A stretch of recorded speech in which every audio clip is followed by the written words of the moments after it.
Hello community, how are you? I hope this video finds you well. For this week's video, I'd like to talk about a phase in the self-discovery part of the transformational path. And when we're in the self-discovery phase and we're looking for the core beliefs that are showing up in our life and creating a certain reality, maybe it's a reality that we like, maybe it's a reality that we don't like, maybe it's something that we want to change. So in order to transcend a negative core belief, we have to identify, obviously, right? We have to know what's there so that we can work on transcending it. So in self-discovery, we always look at enmeshment, emotional enmeshment.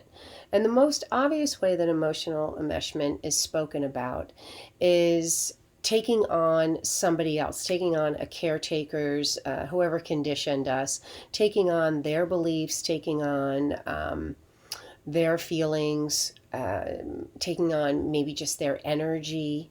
But another way that it shows up is that it shows up in ways how we balanced that system. How every family is a system, and a system will always strive for homeostasis. And every person, every unit in that system will act in a way to try to create the homeostasis. So we act in a way to balance. A lot of this happens unconsciously.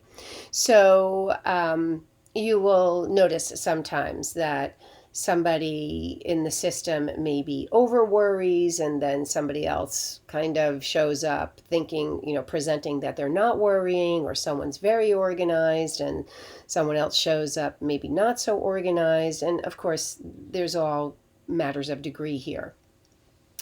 But a place to look is, a question to ask ourselves is, how did I show up in the system? How did I balance out that system?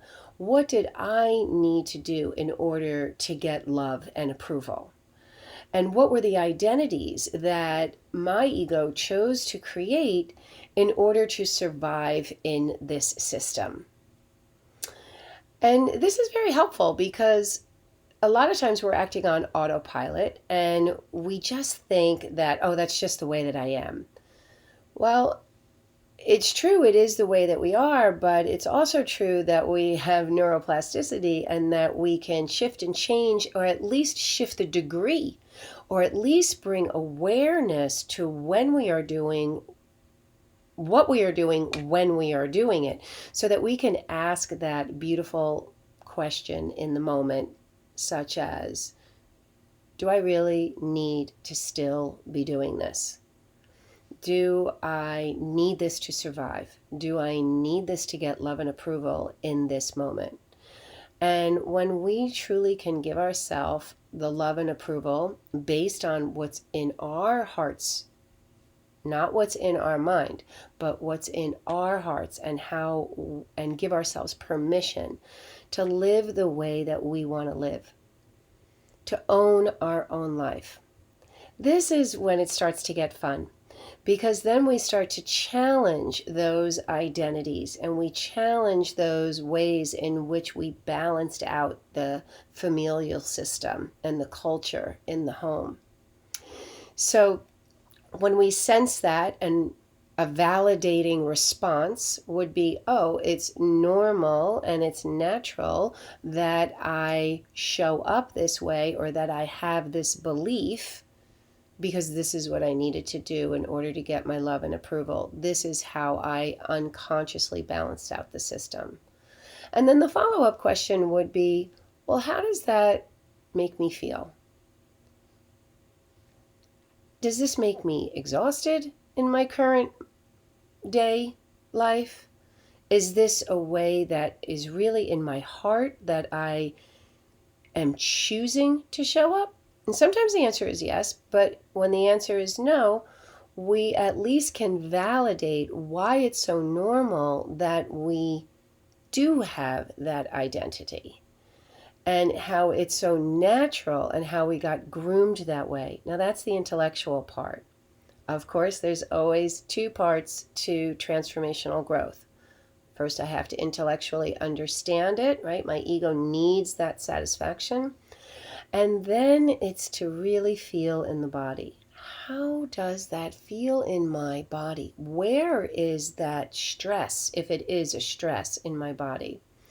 It will be a stress if the heart and mind are not in harmony with each other. So it's something that my mind thinks I should be doing, but really in my heart doesn't quite feel like this is what I really want to be doing or how I want to show up. And we have a chance then to just sit with those feelings.